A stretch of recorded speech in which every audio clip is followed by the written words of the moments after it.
तो ये पार्ट 2 है मयंक बाइसन के इंटरव्यू का। अगर आपने पार्ट 1 नहीं देखा हो तो आप उसको डेफिनेटली देखिएगा, वो लिंक इन द डिस्क्रिप्शन पे है और आई कार्ड पे भी। पार्ट 1 में उन्होंने अपनी साइकोलॉजी, उन्होंने अपना जो ट्रेडिंग माइंडसेट फ्रेमवर्क उसके बारे में एक्सप्लेन करा है, कैसे आप अपने आप को एज अ ट्रेडर बना सकते हैं just with the help of framework.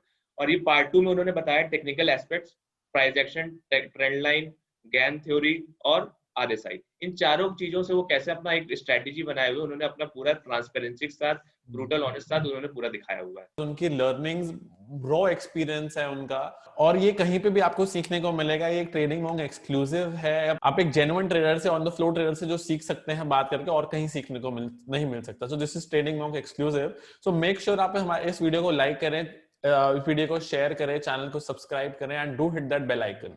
Mayank bison.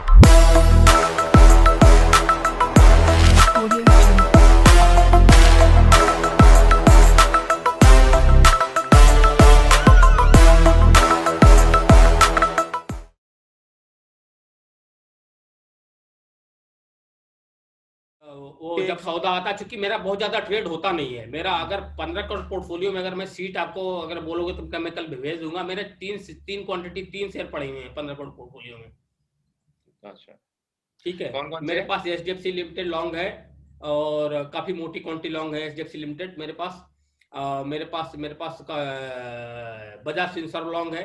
मेरे पास कोटक बैंक शॉर्ट पड़ा हुआ है। मेरे पास HDFC बैंक शॉर्ट पड़ा हुआ है। ये 3-4 शेयर है जो 14-15 करोड़ के हैं। 14-15 करोड़ के 3-4 शेयर हैं। हाँ। तो चलिए मयंक जी, इससे हम लोग थोड़ा चार्ट पे चलते हैं। मेरे दिमाग में ना एक बहुत बड़ा क्वेश्चन आ गया है कि HDFC bank is all time high stock. Everyone से HDFC bank is a so strong stock और ऑल टाइम हाई पे है। और आज भी हम लोग, अगर हम जो अपना लास्ट स्टॉक टॉक सैटरडे, हम एक स्टॉक से एवरी वीक एक सीरीज करते हैं, उसमें हम लोग 2-3 हफ्तों से बेसिकली हम लोग HDFC लॉन्ग की बात कर रहे हैं। So can we move on to charts कि आपने क्या देखा HDFC को लिमिटेड को लॉन्ग करने में और HDFC बैंक को शॉर्ट करने में? देखो, मैं पहले आपको बता दूं, वो उस पे भी मैं आऊंगा। चार्ट भी मैंने लगा लिया, अपना चार्ट भी मेरा खुल गया। होता क्या है कि मैं ट्रेड करता हूँ सिर्फ 15 स्टॉक से। मेरे 15 स्टॉक सिलेक्टेड स्टॉक है, 15-17 स्टॉक है, मैं उसी में ट्रेड करता हूँ। ठीक है। और हमेशा मैं मीन रिवर्सल स्टॉक में ट्रेड करता हूँ। कभी भी रिलायंस में मेरे पास सौदा नहीं मिलेगा आज 20 साल के इतिहास में। ठीक है। मैं नहीं काम करता रिलायंस में। क्यों? ठीक है। क्यों? मैं हमेशा मीन रिवर्सल स्टॉक में काम करता हूँ, उसमें अपॉर्चुनिटी मिलती है। रिलायंस में क्या है, या हाँ, मीन रिवर्सल मतलब जो ऊपर भी जाए, फिर नीचे भी आए, फिर ऊपर भी जाए, फिर नीचे भी आए, फिर ऊपर भी जाए, फिर नीचे भी आए। ठीक है। और हाँ, अब रिलायंस क्या है, अगर ऊपर जा रहा है ऊपर ही जा रहा है, ऊपर जा रहा है ऊपर जा रहा है, उसमें कब शॉर्ट करें कुछ पता नहीं चलता। सारे चार्ट्स बेकार हो जाते हैं। ठीक है। एक लेवल पाने पे चार्ट खत्म हो जाते हैं। तो ये मैं हमेशा मीन रिवर्सल स्टॉक में काम करता हूँ। मैं बता देता हूँ मेरे कौन कौन से स्टॉक हैं। HDFC बैंक है, मेरे पास कोटक बैंक है, HDFC लिमिटेड है, TCS है, मेरे पास ACC है, मेरे पास अंबुजा सीमेंट है, मेरे पास अल्ट्राटेक सीमेंट है, बजाज फाइनेंस है, बजाज फिनसर्व है, कुछ और 2-4-6 शेयर होंगे जो कि मुझे भी याद नहीं आ रहे हैं। इन सब से 10-15-17 स्टॉक्स में मैं हमेशा उसी स्टॉक में काम करता हूँ। मेरी कभी भी सीट आप देखो तो मेरी हमेशा उसी स्टॉक्स की सीट रहती है। मीन रिवर्सल में अच्छा 2 फायदा क्या होता है एक्चुअल में, मेरा अपना मानना है कि अगर आप पर्टिकुलर स्टॉक्स में 1-2 साल से काम कर रहे हो ना, तो आपको किसी चार्ट की जरूरत नहीं है। ठीक है। चार्ट खोलोगे समझ में आ जाएगा वो क्या करने वाला है, प्राइस एक्शन समझ में आ जाएगा आपको। ठीक है। नए चार्ट्स के बिहेवियर को समझना बड़ा मुश्किल है, इसीलिए यूजुअली लोग क्या करते हैं, टेक्निकल सीख करके आते हैं, बोलते हैं यार वो तो काम ही नहीं कर रहा है, क्योंकि सारे स्टॉक्स में सारे इंडिकेटर काम नहीं करते हैं। ठीक है। हाँ, तो आपने बोला कि HDFC बैंक सब लोग लॉन्ग बोल रहे हैं। लॉन्ग होगा, मैं नहीं कर रहा हूँ। मेरे पास लिमिटेड उससे ज्यादा क्वांटिटी मेरे पास लॉन्ग है। मैंने HDFC बैंक 1430 उसका मेरा शॉर्ट पड़ा हुआ है, और कोटक बैंक मैंने ट्रेड किया, शॉर्ट किया है 1920 या 15 पे शॉर्ट किया हुआ। कल नीचे भी आया था, लेकिन चूंकि 3 बजे 50-40 तक आया था, लेकिन 3 बजे उसमें बाइंग आ गई थी, चूंकि वो इंडेक्स की जो है कि वो एक्सचेंजेस हुए थे कुछ, तो उसकी वजह से उसमें बाइंग आ गई थी। मेरे पास HDFC लिमिटेड बहुत ज्यादा क्वांटिटी से लॉन्ग हूं मैं। 2500 का मैंने 2400 का मेरा टारगेट है उसमें लॉन्ग हूं मैं उस पोजीशन पे। अच्छा, तो मैं आपको बताता हूँ चार्ट। थोड़ा सा सेटअप के ऊपर आपने अपनी जर्नी तो बता ही दिया, लर्निंग कर बता दिया। अभी आपसे हम लोग बुक्स का रिकमेंडेशन पूछेंगे कि कौन कौन सी बुक्स आप हम लोगों को रिकमेंड करेंगे। तो अभी चार्ट्स में खोलूंगा, आपको दिखाई देगा? नहीं, आपको शेयर करना पड़ेगा। मैं स्क्रीन शेयर अलाउंस देता हूँ। देखो HDFC लिमिटेड जो है मैंने लॉन्ग शॉर्ट किया था यहाँ पे 5-6-7 दिन पहले, लगभग मैंने शॉर्ट किया था 2300 के करीब में, ठीक है। लेकिन मैं अर्ली एग्जिट हो गया था, 2220 उसके करीब में एग्जिट हो गया था। अभी मैं क्या करता हूँ, मेरी आवाज आ रही? हाँ आ जी, रही है। बिल्कुल। अभी क्या है, अभी मैं कोई भी स्टॉक जब खरीदता हूँ ना, तो मैं प्राइस पे नहीं खरीदता, मैं प्राइस रेंज पे खरीदता हूँ स्टॉक को, ठीक है। ओके। समझ रहे हो मेरी बात? हम्म। हेलो? हाँ हाँ, समझ रहे मयंक जी समझ हेलो? रहे हैं। समझ रहे मयंक जी। हाँ मैं कोई भी स्टॉक जो है ना पर्टिकुलर प्राइस पे नहीं खरीदता, प्राइस रेंज पे खरीदता हूँ। जैसे मान लो थोड़ी देर के लिए मेरे को स्टॉक्स HDFC लॉन्ग करना है, ठीक है, तो मैं गैन फैन से आपको शुरुआत करता हूँ। गैन फैन पे मैं गैन फैन को फॉलो करता हूँ, और गैन स्क्वायर ऑफ 9 को भी फॉलो करता हूँ, और आपका फिबोनाची को भी थोड़ा बहुत फॉलो करता हूँ।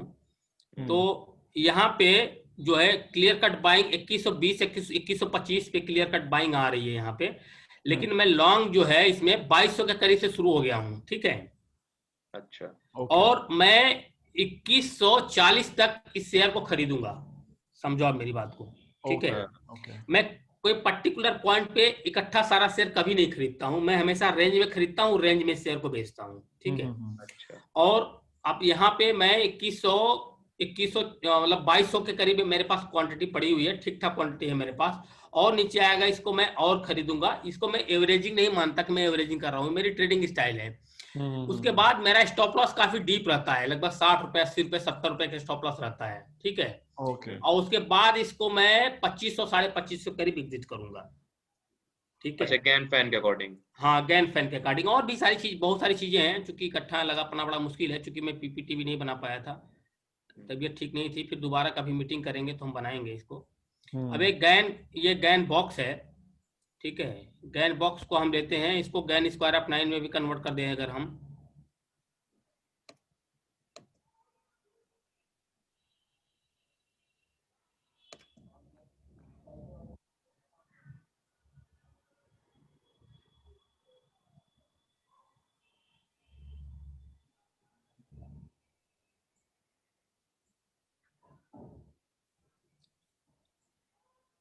तो ये क्लियर कट दिखा रहा है कि 2260 के ऊपर अगर ये 70 के ऊपर एक क्रॉस करता है तो स्टॉक्स काफी तेज हो जाएगा। क्लोज किया 2 दिन 4 दिन 6 दिन 10 दिन, तो ये 2450 के करीब स्टॉक्स जा सकता है। और मेजर सपोर्ट जो है इसका है लेवल पे 2130 2140 जो मैंने आपको बताया। मैं यहाँ पे भी बाइंग करूंगा ही शेयर को, सेल नहीं करूंगा। अगर मुझे हेज करना होगा इस पोर्टफोलियो को थोड़ी देर के लिए, तो मैं इसके पुटे वगैरह लूंगा, या निफ्टी के साथ मैं इसको हेज करूंगा। ये मेरी फैक्टर मॉडलिंग है, ठीक है। इसको मैं फैक्टर मॉडलिंग बोलता हूँ, कि अगर मेरे को हेज करना होता तो मैं इंडेक्स के साथ हेज करता हूँ स्टॉक्स को। कैसे करते? जैसे मान लीजिए जैसे आपने 1000 क्वांटिटी लिया है, तो 1000 क्वांटिटी ली, मान लो 10 लाख रुपए की, से एग्जांपल दे रहा हूँ, ठीक है। तो मैं 10 लाख रुपए का या 7 लाख रुपए का, मुझे लग रहा है निफ्टी बहुत ज्यादा ओवरबॉट हो गई है, तो 7 लाख रुपए का 10 लाख रुपए का 12 लाख रुपए की निफ्टी में शॉर्ट कर दूंगा, तो मेरी पोजीशन हेज हो जाएगी, ठीक है। लेकिन एक चीज ध्यान रखिए, जब भी मैं पोजीशन को स्क्वायर अप करता हूं तो सारी पोजीशन स्क्वायर अप करता हूं, single side position square up नहीं करता। मतलब हेज पोजीशन और जो मेन पोजीशन है, क्योंकि ये नहीं ग्रेटनेस नहीं आना कि यार ऐसा ना कि HDFC तो भाग गया 2450 हो गया, HDFC को निकाल देते हैं, निफ्टी को होल्ड कर रखते हैं, निफ्टी नीचे आएगा तो इसमें भी मैं पैसे कमा लूंगा, ऐसा नहीं करता। अगर हेजिंग टूल है तो आप इमीडिएट पोजीशन उसी समय स्क्वायर अप करेंगे। तो ये आपकी स्ट्रैटेजी ज्ञान की है, जो आप ज्ञान ही यूज करते हैं बेसिकली अपने? ज्ञान भी यूज करता हूँ, इसके अलावा मैं थोड़ा बहुत RSI भी यूज करता हूँ। और सबसे इंपॉर्टेंट जो है, तो आपको मैं पहले बताया था, ट्रेंड लाइन। ट्रेंड लाइन से बढ़िया कुछ भी नहीं है, ये मेरा अपना एक्सपीरियंस 15 साल के बाद में बता रहा हूँ आपको। अगर आप पर्टिकुलर स्टॉक में प्रैक्टिस करना शुरू करो, ट्रेंड लाइन से अच्छा कोई चीज नहीं है। आप इसमें थोड़ा बैकग्राउंड देंगे कि आप कैसे ट्रेंड लाइन या ज्ञान कैसे यूज करते हैं? समझ लिया कि मेरे सामने एक स्टॉक आता है HDFC, तो आप इसको जीरो से लेकर कैसे एनालाइज करेंगे, कि आप सबसे पहले क्या करेंगे? जैसे ये HDFC हमारे सामने आया, तो आप इसको एनालाइज करना कैसे शुरू करते हैं? हाँ, मैं बता रहा हूँ आपको, तो चार्ट डाउनलोड हो जाए।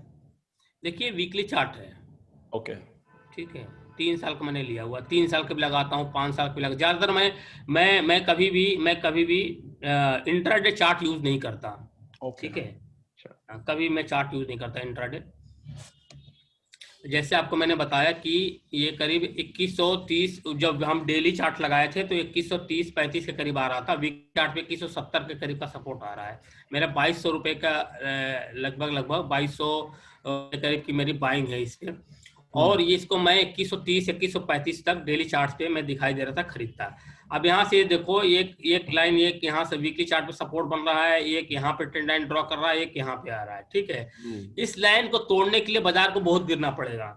ठीक है, ओके, हाँ, इस लाइन को तोड़ने के बाजार को बहुत गिरना पड़ेगा। अगर मुझे लगेगा कि यार 2170 नीचे आ गया, या तो मैं स्टॉप लॉस लगा करके 2120 2122 को एग्जिट होऊंगा, या तो अगर मेरे पास मार्जिन पड़ा रहेगा तो मैं निफ्टी को शॉर्ट करूंगा। ठीक है, हाँ। तो और एक रेंज में स्टॉक खरीदने के पीछे मेरा रीजन ये रहता है, क्योंकि मान लो मेरे को 50,000 या 70,000 80,000 क्वांटिटी मेरे को लेनी है, मैं कभी भी पर्टिकुलर पॉइंट पे नहीं खरीदता शेयर को, मैं रेंज में खरीद। जैसे 2200 रुपए से लेकर 2400 रुपए का ये शेयर है, तो मैं हर 40-50 पॉइंट पे धीरे धीरे क्वांटिटी लेता हूँ, या वैसे वर्षा अगर शॉर्ट भी करना होता तो मैं इसी तरह शॉर्ट भी करता हूँ। ठीक है, उसके बाद पर्टिकुलर पॉइंट के बाद मेरा स्टॉप लॉस आ जाता है लगभग उसके नीचे, लगभग आप ये मान लो 270 से 260 के करीब का अगर मैं स्टॉप लॉस लगाऊं, तो लगभग आप यहाँ पे समझ लो स्टॉप लॉस लग जाएगा 270 से 260 250 के करीब के स्टॉप लॉस लग जाएगा यहाँ पे मेरा। ठीक है, जैसे आप एक स्विंग ट्रेड प्लान करते हैं तो आप समझ ले कि इसमें आपको 2200 या 2180 के आसपास पोजीशन बनानी है। एक होती है ब्रेकआउट एवरेजिंग, होती है जब नीचे आते हुए एवरेजिंग। तो आप कौन सी यूज करते हैं कि एक बार प्राइस अगर नीचे आ रहा है तो ही ऐड करते हैं, या समझिए कि 2200 पे एक बाय किया, 2150 आया तो बाय किया, या उसका दूसरा तरीका होता है 2200 पे बाय किया और 2250 2300? नहीं, मैं नीचे में बाइंग करता हूँ, ऊपर बाइंग नहीं करता। अच्छा, ऊपर बाय नहीं करते? नहीं, मैं नीचे में बाइंग करता हूँ। Okay, यूजुअली क्या होता है, बुक्स में आपको मिलेगा कि जब स्टॉक ऊपर जाते जाते आप खरीदते चले जाओ। मैं उस तरह से नहीं करता काम, मैं एवरेजिंग नहीं करता, मैं ट्रेडिंग रेंज में बाइंग करता हूँ। ठीक है, इसको एवरेजिंग में नहीं बोलता। मेरा स्ट्रेटजी है कि ट्रेडिंग रेंज में बाइंग करता हूँ। अच्छा, बेसिकली ये एवरेजिंग नहीं है, ये ट्रेडिंग आप रेंज में बाइंग। ये आपका ट्रेडिंग एंट्री स्टाइल है आपकी? हाँ, ये मेरी एंट्री स्टाइल है कि मैं धीरे धीरे करके बाइंग करता हूँ। अच्छा, जैसे मान लीजिए आपने देखा है कि 2000 से लेके 1950 के बीच को आपको बाय करना है, 50 पॉइंट के अंदर बाय करना है, तो आप कैसे लगाएंगे? मतलब 33 मतलब 3 ऑर्डर लगाएंगे, 33% के लगाएंगे? हम डेली चार्ट पे देख लेते हैं कहाँ कहाँ सपोर्ट है। कभी आप ऑर्ली चार्ट भी लगा लेते हैं, तो उस हिसाब से प्राइस एक्शन से समझ में आ जाता है कि कहाँ खरीदना है और कहाँ कहाँ पे हमको ऐड करना है। तो ऑर्डर लगे रहते हैं कि प्राइस एक्शन देखने के बाद? नहीं, कोई ऑर्डर नहीं लगे रहते हैं, बिल्कुल कूल तरीके से काम करता हूँ। कोई प्राइस एक्शन देखते हैं उसके बाद लेते हैं? उसके बाद मैं करता हूँ इसमें काम। अच्छा, तो कोटक बैंक आपने क्यों शॉर्ट किया? हाँ जी, कोटक बैंक भी आप कोटक बैंक पे आते हैं, इसको बंद कर देते हैं। हाँ जी, हाँ, Kotak bank and HDFC bank. So is this your model of pair trading कि अगर एक HDFC और बजाज फिनसर्व में लॉन्ग है तो साइमल्टेनियसली आप दो बैंकिंग सेक्टर के स्टॉक्स में शॉर्ट रहेंगे, इसको पेयर ट्रेडिंग कहते हैं? हाँ, बिल्कुल। जितने भी ईयर का आप चार्ट देखते हो, मान लो 1 साल का आप चार्ट देख रहे हो, तो 1 साल के जो सबसे लोएस्ट पॉइंट होता है, यहाँ पे सीधे गैन को रखना है, फैन को कुछ करने की जरूरत ही नहीं है, और अपने आप ही सपोर्ट रेजिस्टेंस क्रिएट करके होके चलाएगा।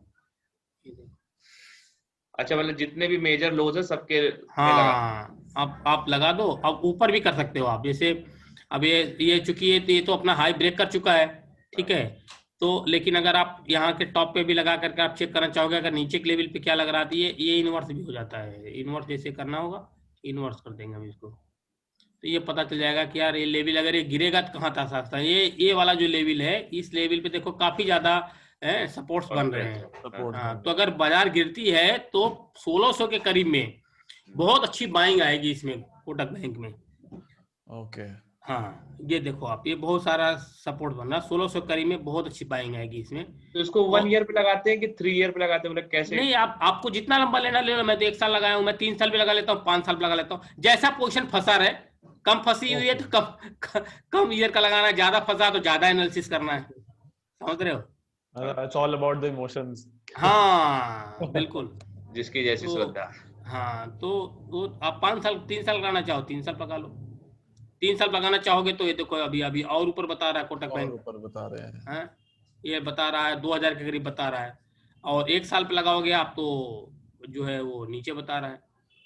तो यूजुअली मैं जैसे आपने इसमें इतनी सब्जेक्टिविटी आ गई ना कि अब 3 साल में लगाए तो ये बता रहा है, 1 साल में लगाए तो ये बता रहा है। हाँ, तो इसको सब्जेक्टिविटी कैसे दूर करी जाए इसकी? देखिए ऐसा है कि पहले शॉर्ट टर्म फ्रेम में आप देखो, शॉर्ट टर्म फ्रेम में क्या लग रहा है और पहले भी क्या किया। जैसे यहाँ से देखो आप गिरा है बहुत तेजी से, इसको ब्रेक किया है ना, स्टॉक बड़ी तेजी से आया है, ठीक है। इसको ब्रेक किया तो काफी ऊपर गया है, ठीक है। कभी कभी बिग शॉट जो हो जाता है उसमें आपको उसको अपने आप से अपने को हैंडल करना पड़ेगा। और जैसे ये लेवल है, ये लेवल है, देखो 2-3 दिन 4 दिन अगर ये लेवल नहीं तोड़ेगा तो यहाँ मोटा रेजिस्टेंस बनाना शुरू हो जाएगा 1930-1940 के करीब में, ठीक है। वॉल्यूम बहुत तगड़ा आया है वाले लेवल पे। तो इस लेवल पे वॉल्यूम भी बहुत तगड़ा आया है। तो इसका मतलब ये है कि यहाँ पे 1930-1925 अगर आरएसआई भी अगर इसकी आप लगा लो तो आरएसआई भी 70 के ऊपर इसमें ट्रेड कर रही है आरएसआई भी। 70 क्या 75-80 करीब डेली का आरएसआई ट्रेड कर रहा है। अब प्रीवियस आप मान लो लगा लो थोड़ी देर के लिए, तो ये इसके ऊपर कभी गया नहीं है शेयर। और दूसरी चीज मैंने आपको बताया था कि मैं हमेशा ये सब मिड रिवर्सल स्टॉक है, कंटिन्यू रिलायंस की तरह 1200 से 4000 3000 नहीं होंगे। ये नीचे आएंगे, फिर हो सकता है 2500 भी जाए, लेकिन पहले एक बार नीचे आएगा फिर ऊपर जाएगा। प्रॉपर स्विंग्स बनाएगा ऊपर नीचे, प्रॉपर स्विंग बनाता है। तो स्विंग्स वाले जो स्टॉक्स होते हैं ना उसमें काम करने बड़ा मजा आता है। एसीसी हो गया, अल्ट्राटेक सीमेंट हो गया, बजाज फाइनेंस, बजाज फिनसर्व हो गया, इस टाइप के स्टॉक, एचडीएफसी हो गया, कोटक हो गया, टीसीएस हो गया। अभी जो बजाज फाइनेंस और बजाज फाइनेंशियल सर्विसेज में तो बहुत तगड़ा मूव आया है, तो उसको आपने कैसे कैप्चर करा? थोड़ा जो प्रीवियस देखो मैं भी खोलता हूँ बजाज फिनसर्व को खोलता हूँ मैं, बड़ा मस्त चार्ट उसका बना हुआ। उसमें इलियट वेब में एक पैटर्न आता है जिगजैग करेक्शन। तो इलियट जब भी जिगजैग करेक्शन आता है मैं शेयर को दबा के खरीदता हूँ, जैसे आपको दिखा रहा हूँ मैं। कहाँ पे बाइंग किया था, अगर मेरे ट्विटर पे जाओगे तो शायद पड़ा भी होगा, मेरे को पता नहीं है। मैंने 15-20 दिन पहले ट्वीट भी किया था, SBI लाइव को उसको भी ट्वीट किया था मैं खरीदने के लिए। आप विश्वास नहीं करोगे, ये शेयर जिगजैग करेक्शन में था और ये यहाँ से आप ये समझो कि ये देखो,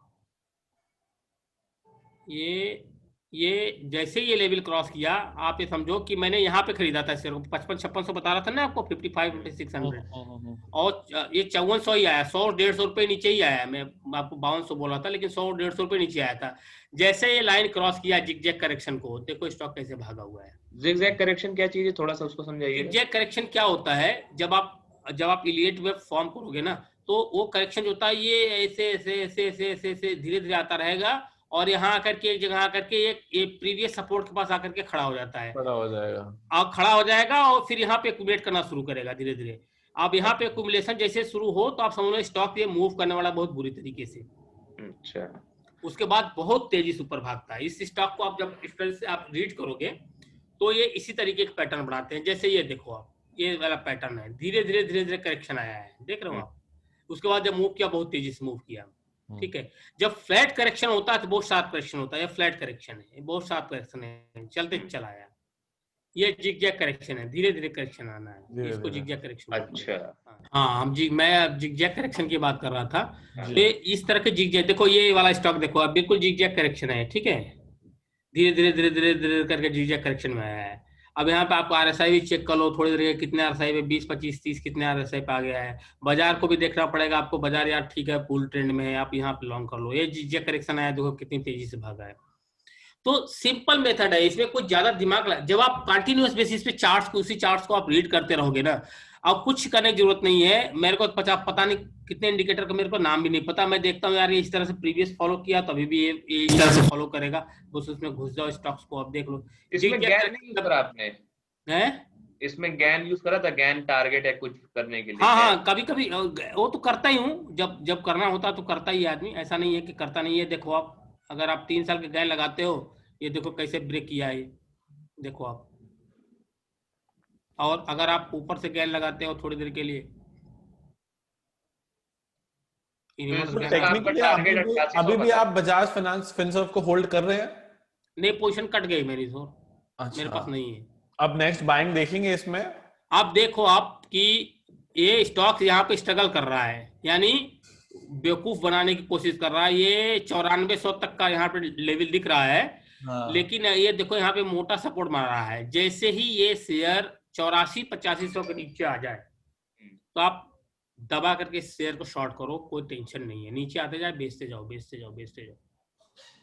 इसमें नेक्स्ट बाय कहाँ करेंगे, जैसे मान लीजिए बजाज हाँ बिल्कुल सही बात। अब देखो क्या है होता है कि देखो दो तरीका है इसमें बाई करने के। एक तो 76-7700 पे बन रहा है, अब यहाँ पे स्टॉक आकर के खड़ा हो जाए, ठीक है, खड़ा हो जाए, कुछ देर तक स्थिर रहे यहाँ पे और इस सपोर्ट को तोड़ता नहीं है 2 दिन 4 दिन 6 दिन 5 दिन, तब यहाँ पे दोबारा बाइंग बनेगी, ठीक है। अब ये नहीं कि यहाँ पे गिरते चला आ रहा है, शेयर गिरते चला आ रहा है और आप 7600 पे 7600 पे खरीद लिया, फिर वो पता चला नीचे आ गया 6200 पे आ गया। ऐसे नहीं करना है। स्टॉक तो जब आप बिहेवियर जब वहाँ पे रुक जाए और रुक करके बुल कैंडल बनाना शुरू करे तब आपको बाइंग करना चाहिए। 50-100 रुपए ऊपर ही बाइंग करो आप। अच्छा, आता निफ्टी का एक मजेदार चीज आपको दिखाता हूं मैं। जब मैंने बाजार गिरी थी, एक बार पीछे आइए, सॉरी मैं आपको इंटरप्ट कर रहा हूँ, मेरे पास एक क्वेश्चन आ रहा है। हाँ कोई नहीं, इसी बात को लेके कि आपने अभी बोला कि जब वो वापस अपने सपोर्ट के पास आएगा तो ये नहीं कि बस प्राइस आ गया आपको बाय कर लेना है, आप प्राइस एक्शन ऑब्जर्व करते हैं कि भाई अब ये सपोर्ट देगा 4-5 दिन। भाई क्या है, आप उत्कर्ष जी आप समझो बात को, हम लोग सब लोग तो क्या है कि स्पेकुलेशन ही तो करते हैं ना, ये होगा तो ये होगा, समझो बात को, ठीक है। कोई भी ट्रेडर हो, कोई भी दुनिया कोई भी एनालिस्ट हो, क्या करता है, स्पेकुलेशन ही तो करता है वो कि ये होगा। आप देखो 7200 अगर ये एक लेवल है 7800 का, ये देखो यहाँ पे मैंने आपको दिखाया था इनवर्स, ये यहाँ पे देखो जबरदस्त तरीके से रेजिस्टेंस बना रहा है, ठीक है 8900 पे। अब यहाँ पे जो है जैसे ये लेवल ब्रेक नहीं कर रहा है, 4 दिन 5 दिन 6 दिन 7 दिन अगर इसको ब्रेक नहीं करता है, एक चीज और ध्यान देना, अगर ये नीचे की तरफ धीरे धीरे आ रहा है तब तो नीचे आएगा, और यहाँ कंसोलिडेट करके ऊपर की तरफ भाग रहा है तो नया लेवल बना देगा, नया लेवल बना देगा। हाँ, मेरा इस बात पे क्वेश्चन ये था कि अब आपने जब इसको बाय किया था, आपने इसको बुक किया था 7700 7800, ये 74-75 पे मैंने बुक कर लिया। तो यहाँ पे भी आपने ऑब्जर्व किया था कि ये इस रेजिस्टेंस को रिस्पेक्ट कर रहा है तो मैं एग्जिट लूंगा, या प्राइस लगता है आपने एग्जिट ले लिया था? नहीं, मेरे को लग रहा था 76-7700 पे जाएगा, उसके बाद मैं निकल करके, मेरे को मार्जिन भी तो देखनी होती है, दूसरे स्टॉक में अच्छी अपॉर्चुनिटी मिल रही थी तो मैं यहाँ से निकल उसमें घुस गया। अच्छा, हाँ, दूसरे स्टॉक में अभी मजेदार बात बताऊं, मेरे पास एसीसी लॉन्ग था, तो एसीसी में काफी मोटी क्वांटिटी थी मेरी, तो मेरे को ज्यादा पैसे नहीं आ रहे थे इसमें, 2-2.5 लाख रुपए आ रहे थे, लेकिन मुझे लगा कि एचडीएफसी लिमिटेड तो बहुत अच्छे रेट पे मिल रहा है यार, बहुत अच्छे चार्ट पैटर्न बना रहा है, लिमिटेड को खरीदो, उसको निकलो, तो वहां से बुक करके मैं लिमिटेड में घुस गया और मेरे को अच्छा पैसा आ रहा है उसमें। तो ये तो फंड तो हमारी लिमिट है ना, फंड तो उतना ही है, तो कितना मेरे को किस में डालना है पोजीशन में, कौन हमको ज्यादा प्रॉफिट देगा कौन कम प्रॉफिट देगा वो भी देखना पड़ता है। हाँ ठीक है, आप निफ्टी का दिखाइए, आप जो निफ्टी का जो मैं दिखा रहा था आपको, मतलब फंड की प्रॉब्लम चाहे आपके पास 1 लाख हो 1 करोड़ या 100 करोड़ हो, फंड की प्रॉब्लम आपके पास हमेशा रहती है। देखिए ये तो जितना फंड है, फंड की प्रॉब्लम की बात नहीं है, मान लो आपके पास मान लो 5 लाख रुपए से, मान लो 10 लाख रुपए है, आपने 3 शेयर खरीद रखे हैं, किसी में कम प्रॉफिट आ रहा है, लेकिन आपको लगा दूसरे वाले स्टॉक्स में यार मेरे को ना यहाँ पे ज्यादा अपॉर्चुनिटी दिख रही है, तो आप क्या करोगे कि यार ये तो 10 दिन से रो रहा हूँ, इसमें पैसे नहीं यार, इसको काटो, इसमें घुसो, तो आप पकड़ के नहीं बैठना है चीजों को, आप समझो बात को, what I am trying to say, जहां पर अच्छी अपॉर्चुनिटी दिखे वहां पे निकलना है।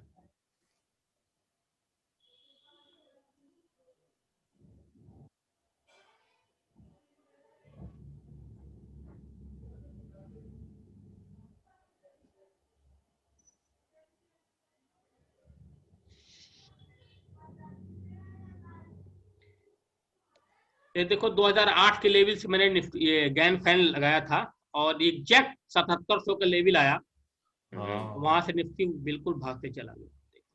नेक्स्ट टारगेट क्या है इसका? नेक्स्ट टारगेट सर ऐसे तो देखा जाए तो नेक्स्ट टारगेट तो इसमें 13,800 के करीब बता रहा है, लेकिन अब सब हम खाली इसी पे डिपेंड तो रहते, एक ही एंगल पे डिपेंड तो रहना नहीं है, ये भी देखना है हमको, ये क्या बता रहा है आपका, नए डेटा क्या बता रहे हैं, और ये डेली है वीकली क्या बता रहा है। वीकली तो बहुत दूर बता रहा है।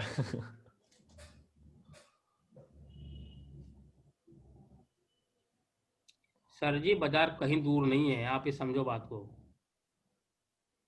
बाजार में जो यूफोरिया क्रिएट हुआ है ना, बाइंग 13,300 13,200 बाजार मैक्सिमम जाएगी, इस चीज को नोट कर लो, अगर इसको क्रॉस कर गई बाजार तो बाजार फिर वो बादल फट जाएगा बाजार में, लेकिन मेरे को लगता नहीं है, मेरा अपना प्रेडिक्शन है, मैं अभी भी बता दे रहा हूँ कोई ट्रेड ना ले इस पे, उसका डिस्कशन ट्रेड लेता है नहीं लेता वीडियो देखा, लेकिन मेरे को 10,200 निफ्टी लग रही है। आपको मैं बताऊं, मेरा ट्विटर पे अगर आप एक सवा साल पहले जाओ पड़ा होगा, मैं डिलीट करता नहीं हूं, मैंने 12,400 जब निफ्टी थी ना, 9700 का टारगेट दिया था निफ्टी का, ठीक है, 9700 का। 9700 के बाद मैं सीधे 8,000 रुपए का टारगेट दिया था, बाजार वहीं आके रुकी।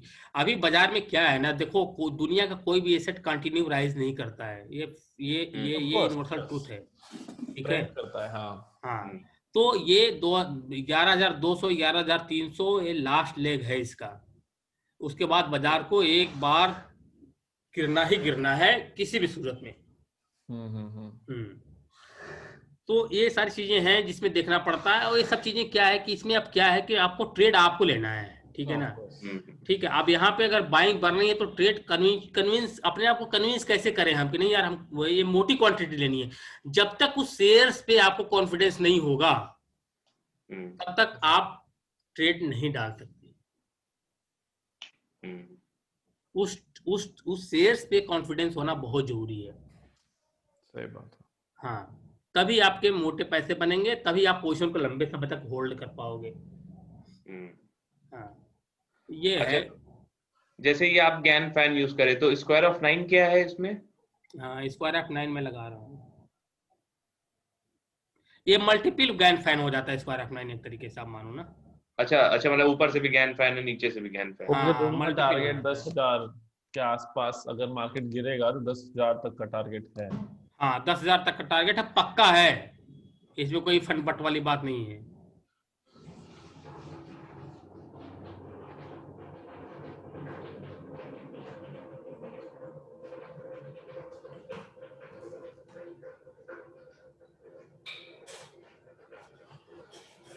अब ये लेवल देखो, गैन फैन भी मैंने लगाया और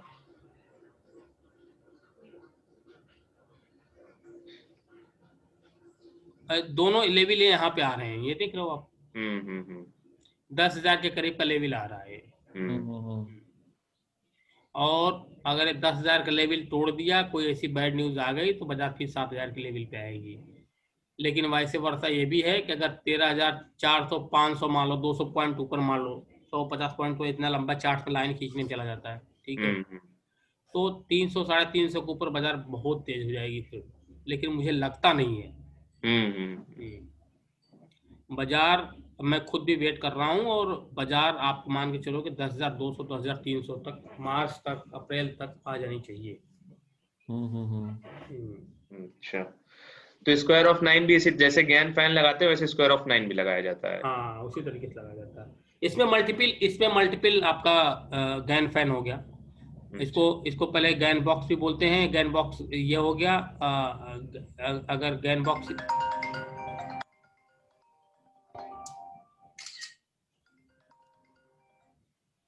और इसको इनवर्स भी लगा सकते हो, वो भी लगा सकते हो। एक चीज और है बड़ा अच्छा, मैं आपको बता दूं, एक इंडिकेटर जो मैं यूज करता हूं उसको भी मैं आपको बता दूं, Gann swing. Gann swing, swing. इसमें फिबोनाची भी ऐड होता है, और इसका हम कलर जो है थोड़ा ग्रीन कर देते हैं, ठीक है, या डार्क कर देते हैं।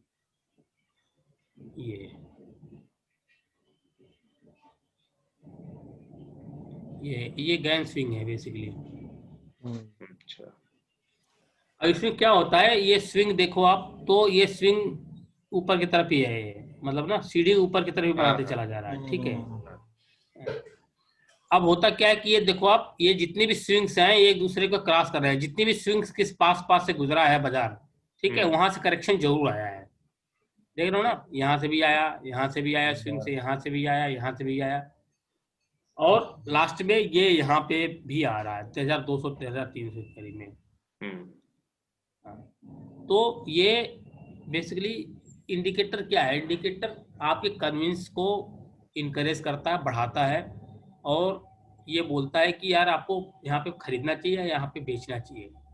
इंडिकेटर का यही काम है, पोजीशन लेना नहीं लेना तो आपके हाथ में है। ठीक है मयंक जी, काफी कुछ हम लोग को इसमें से सीखने को मिला है, और आज मैं अपने जाके चार्ट्स में थोड़ा सा ज्ञान में खेलूंगा ज्ञान पैन और स्क्वायर ऑफ 9 के साथ। आपसे हम लोग को बहुत कुछ सीखने को मिला मयंक जी, और ना ही केवल ट्रेडिंग पॉइंट ऑफ व्यू से, एक मेंटल फ्रेमवर्क उसके लिए, और प्लस एक लाइफ में कैसा अप्रोच होना चाहिए, इस एस्पिरेशन का होना चाहिए, सुबह रिचुअल कैसे फॉलो करना चाहिए, उठना चाहिए, जल्दी उठना चाहिए, फिर बुक्स पढ़ना चाहिए, मतलब it was a all rounder हम लोग के लिए लर्निंग था। जैसे आप अभी क्रिकेट काफी एनालॉजी दे रहे थे बैटिंग का, तो हम लोग इसमें बैटिंग को भी सीखने को मिला, बॉलिंग भी सीखने को मिला, फील्डिंग भी सीखने को मिला, प्लस रेस्ट कैसे करना है वो भी सीखने को मिला।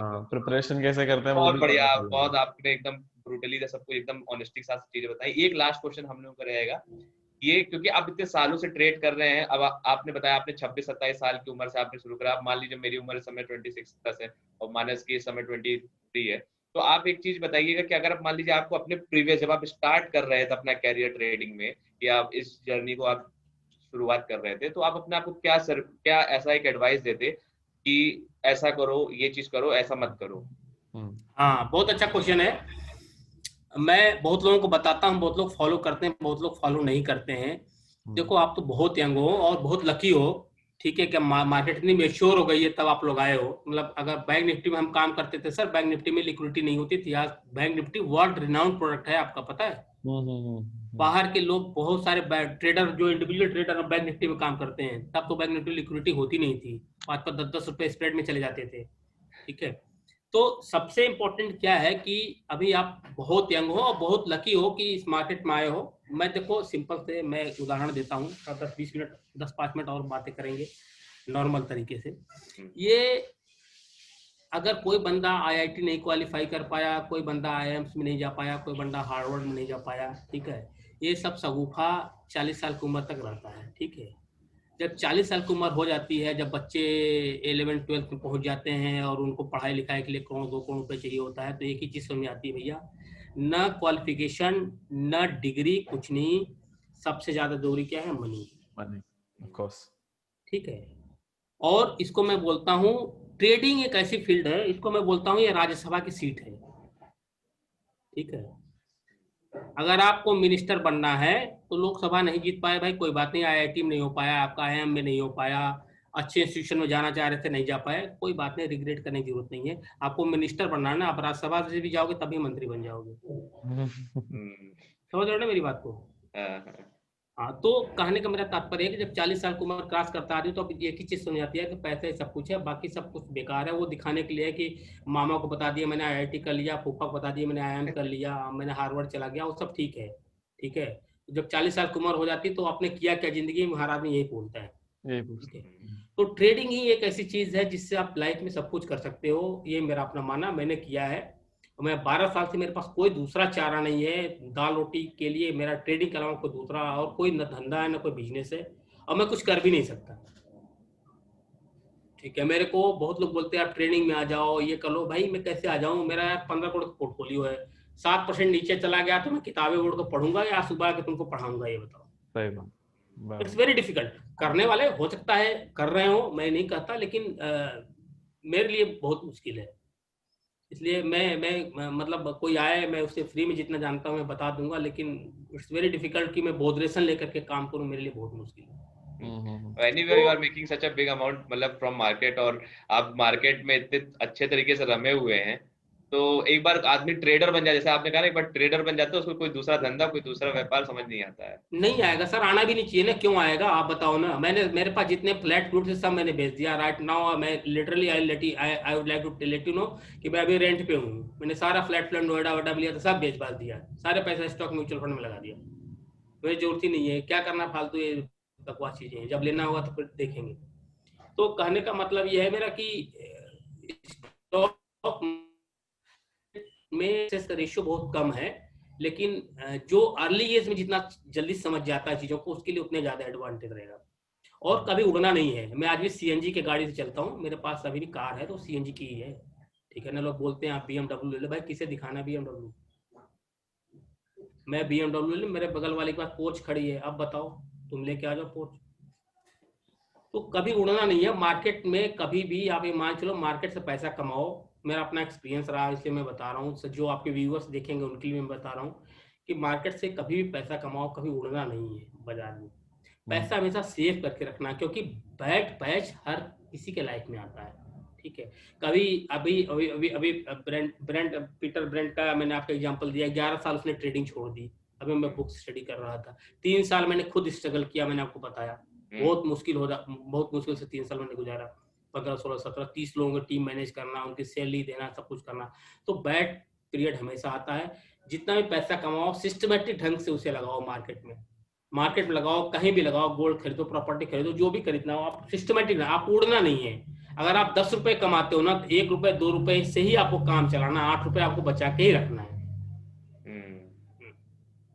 क्योंकि क्या है ना कि अगर आप एक बार जो स्टैंडर्ड आपने एक बार सेट कर लिया ना, आपको उससे नीचे नहीं आना किसी भी सूरत में, चाहे लाइफ किसी भी तरीके से कटे, लेकिन उससे नीचे नहीं आना है आपको। इसलिए आपको इस तरह से फाइनेंशियल मैनेजमेंट को मैनेज करके चलना है। सही बात है। तो पैसा जो भी आप बाजार में कमाओ उसको सिस्टमेटिक ढंग से रखो, अच्छे ढंग से लगाओ, कभी उड़ना नहीं है बाजार से पैसा कमा करके, कभी शो ऑफ नहीं करना है।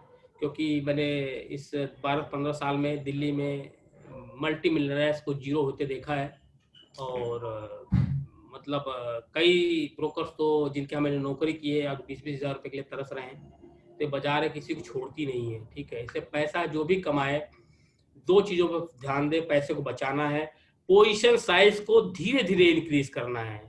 ये नहीं कि आपने मान लो आपने 50 लाख रुपए लगा रखा है और 50 लाख रुपए आपने कमा लिया 3 महीने में, तो 2 करोड़ के मार्जिन इकट्ठा कर लो आप, वो कब चला जाएगा पता नहीं चलेगा। तो पोजीशन साइज को धीरे धीरे इंक्रीज करो आप, और उसके बाद वो पोजीशन साइज कितना बड़ा हो जाएगा इतनी जल्दी आपको पता भी नहीं चलेगा। राइट। तो यही मेरी एडवाइस है।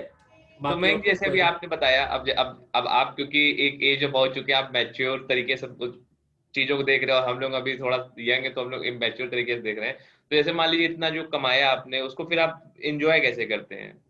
नहीं, एंजॉय करने का तरीका क्या है? मतलब एंजॉय करने का मतलब यही थोड़ी है कि हम डेली जाके स्कॉच पिए तभी एंजॉय बोलते हैं, है ना।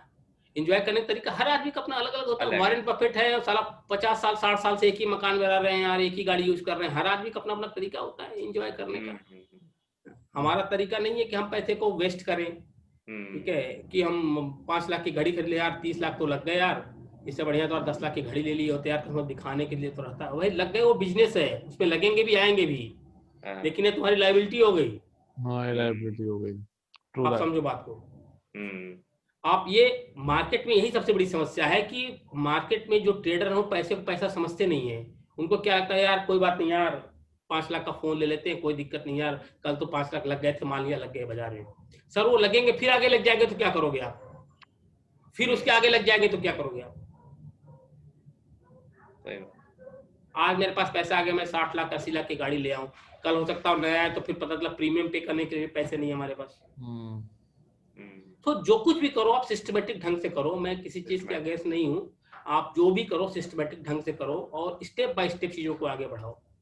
और मैं EMI के बिल्कुल खिलाफ हूँ। मैं कोई क्रेडिट कार्ड नहीं यूज करता, कोई नेट बैंकिंग यूज नहीं करता, मैं सिंपल डेबिट कार्ड से काम करता हूँ मैं, ठीक है।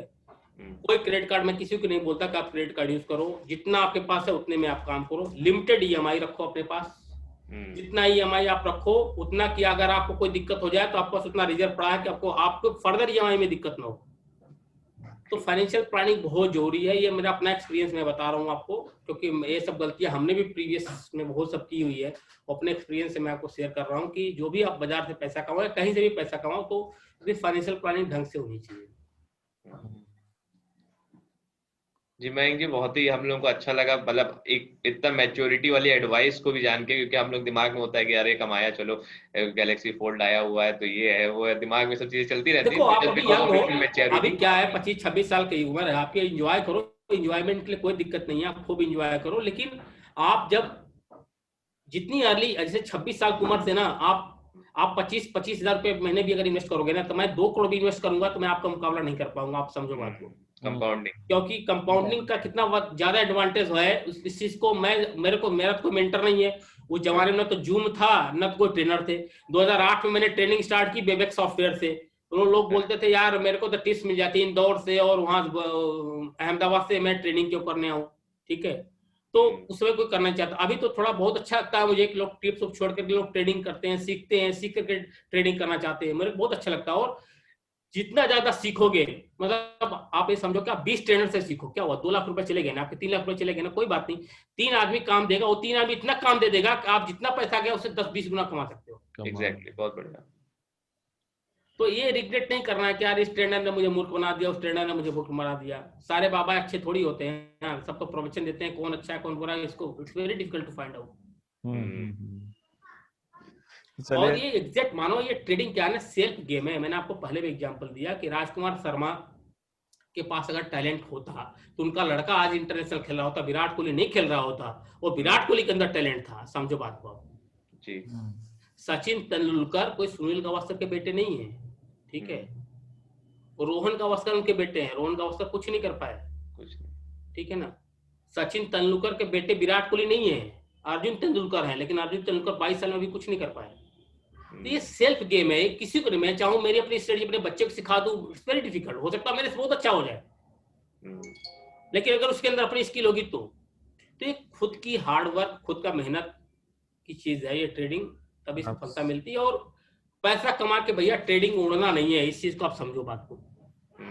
ये मैं बार बार इंफेसिस कर रहा हूँ और अगेन करूंगा कि पैसा कमाना है तो पैसे को ढंग से इन्वेस्ट करना है और ढंग से रखना है, क्योंकि बैड पैश लाइफ में हर किसी को आता है, चाहे अपने आप को कोई हो।